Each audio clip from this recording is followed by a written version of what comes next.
Hello, everyone, and welcome to this special team Zoom of the month. We are super excited to have this call. One, because we're excited to just connect, to think about next week, conference, and all the excitement that's coming, but also because Ryan and I had an opportunity to get to know Cim Carver, who is let me see, get his title here for you, the Senior Vice President of Field Development. But he prefers to be known as the father of four, the husband of 25 years to Katie, and a wannabe golfer. So just so you have the official things first. Yeah. What, Kim? Things first, yeah. Right. And so Ryan and I had a really great opportunity to get to know him. And some of you heard a little bit of his story on Mission Impossible Monday the other day, but it was funny because we had wanted him to share his story with you long before that, but his vacation schedule and all this stuff, but we still want to bring him on because we felt like his story was so powerful and we wanted to give you a chance to get to know him before you meet him at conference. Because what he has to share, not only about his story, but his perspective on things. And a lot of you have been following him on social media and seen just some of the insight that he has to offer. And we are big Cim Carver fans, not only because of who he is, but we've gotten a sneak peek at some of the things that he is developing for us in the field. The way he is simplifying the processes that we have as ambassadors and future ambassadors, and the ways that he is helping to do so many of the things that we've talked about for a long time. So we're really grateful that he's part of the Shackley team. So Cim, I would love to just give you the floor, give you an opportunity to share your story and just a little bit of just some of the insight as we go into conference and this season in our business. Just ramble a little bit and see if something good comes out of my mouth. That works. Okay. All right, that works. No, I'm really grateful to have the chance to jump on here. This is one of I love doing these kind of calls, to be honest with you. It would be better if I were there in person and could chat with you and visit with you, but hopefully I'll get a chance to get to meet a lot of you next week. I'm really excited for conference. I mean, I've been a part of Shackley now for, I'm just looking at the clock here, almost 2 months. And so it's still relatively new to me. I haven't met any of our any of our distributors in person really, and I'm really anxious to do that. And so grateful for the opportunity to get on here and just share a few thoughts with you. It was interesting when I was talking with Ryan and Harper. They were like, well, just share your story. And I'm like, which part do you want me to share? Like there's a lot of it there. But so as I was actually thinking about it, I jotted some notes down here to keep me from wandering. But I want to, maybe one of the things that I can bring to the table a little bit in this conversation is just some perspective and just some insights from experience, and maybe some things around, my own personal experiences that have kind of shaped some of the thinking that you're going to see and some of the approaches that you'll see me take. And, you will find I grew up around direct selling. And I think you heard me share some of that experience, but you'll hear me talk quite a bit about my experiences growing up and my experiences with my parents and my experiences when I was, a distributor and kind of all those learnings. And, someday if you're really bored, I'll tell you how I accidentally ended up on the corporate side. It wasn't on purpose. Like it kind of accidentally happened. But I've loved being here for the reasons that you heard me share on the Mission Possible call.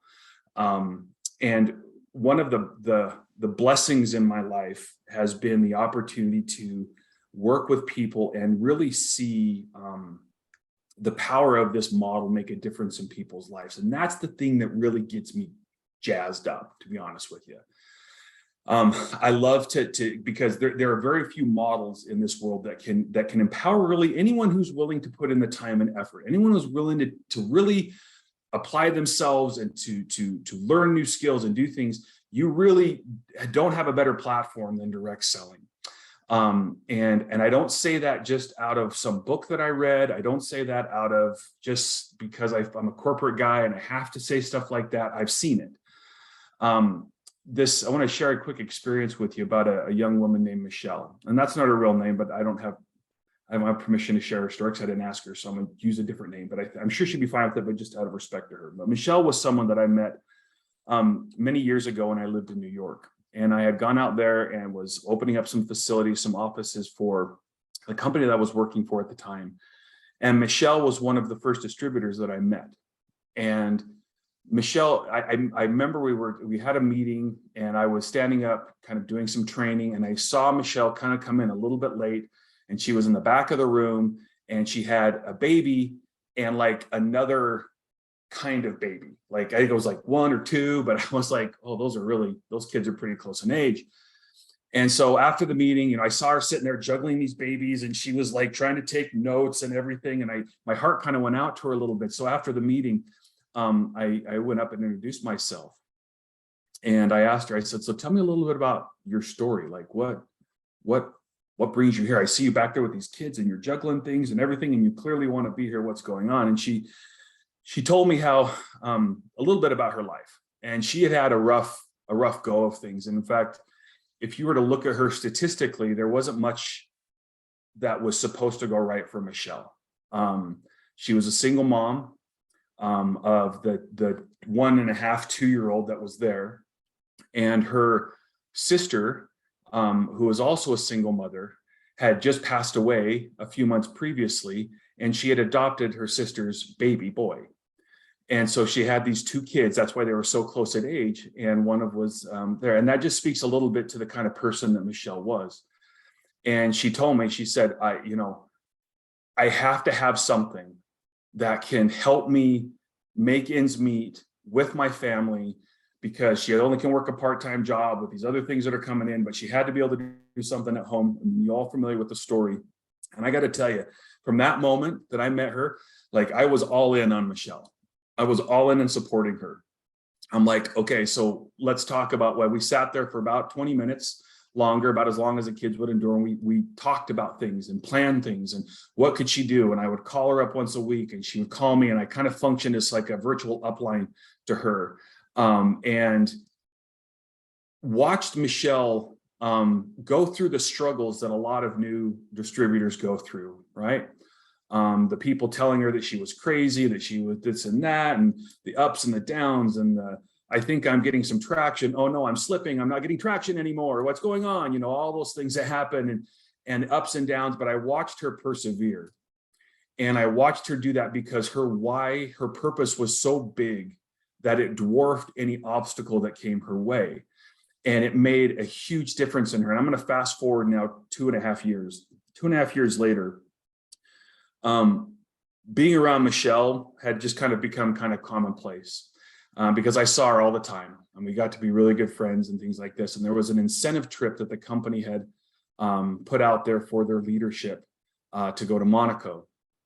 And it was a really big trip, and Michelle earned that trip.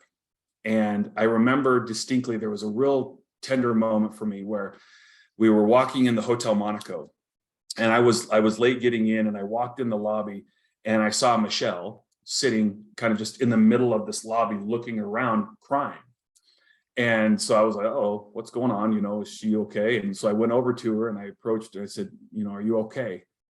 And she looked at me and she said, what am I doing here? I'm not supposed to be here. She said, all of the statistics, all the things say that someone like me is never supposed to be able to get to a place like this. And we had a moment where we kind of, talked about what it was 2.5, almost 3 years previous when I first met her, and how her life had changed, and the work that she had put in, the effort that she had put in to build something for herself. And it's those things, it's those types of moments with this model that make me love it so much. I know it works when it's done right. And I believe that we do it right. In fact, I know we do it right, or I wouldn't be here. And it kind of speaks into it now as we're getting ready to go into conference. I was like, man, like, what can I contribute? I'm the new guy here. I'm still learning to speak Shaklee fluently. I still get confused on ranks sometimes, and the compensation plan, I'm getting it, but it's still a little crazy. All these little things that come along, and I'm like, okay, so what could I do? I want just to convey from my experience a couple things. First, I want you to know that you're in the right place. you're in the right place and we're doing the right things. Shackley is perfectly positioned, I believe, to do for what the marketplace needs right now in so many ways. And we just have to tell more people about it, which is great. That's a great opportunity. That's a great place to be. You're in the right place. You're doing the right things. The opportunity that surrounds you right now is immense and it's growing. And I hope that you can see it and I hope you can feel it. And I hope you get excited about it. We've got about 5 months left in the year, 5 months and a couple of days, right? What's it going to take in this current environment, where we're at right now, where you're at right now, to reach some big goals by the end of the year? What will it take? Will it take you getting a little uncomfortable? Will it take you maybe trusting yourself a little more, believing in yourself a little bit more? Will it take, maybe leveling up your game a little bit on the things that you're doing? I believe that we're going to launch some things at conference that will help you with that. But I also believe that you've got a week to start building some good momentum to go into conference to take advantage of those things. And a week can make a big difference, right? It's been interesting. I was talking about this. Some of you saw it on my social media post the other day, but I've had this thought in my mind now for the better part of 6 months.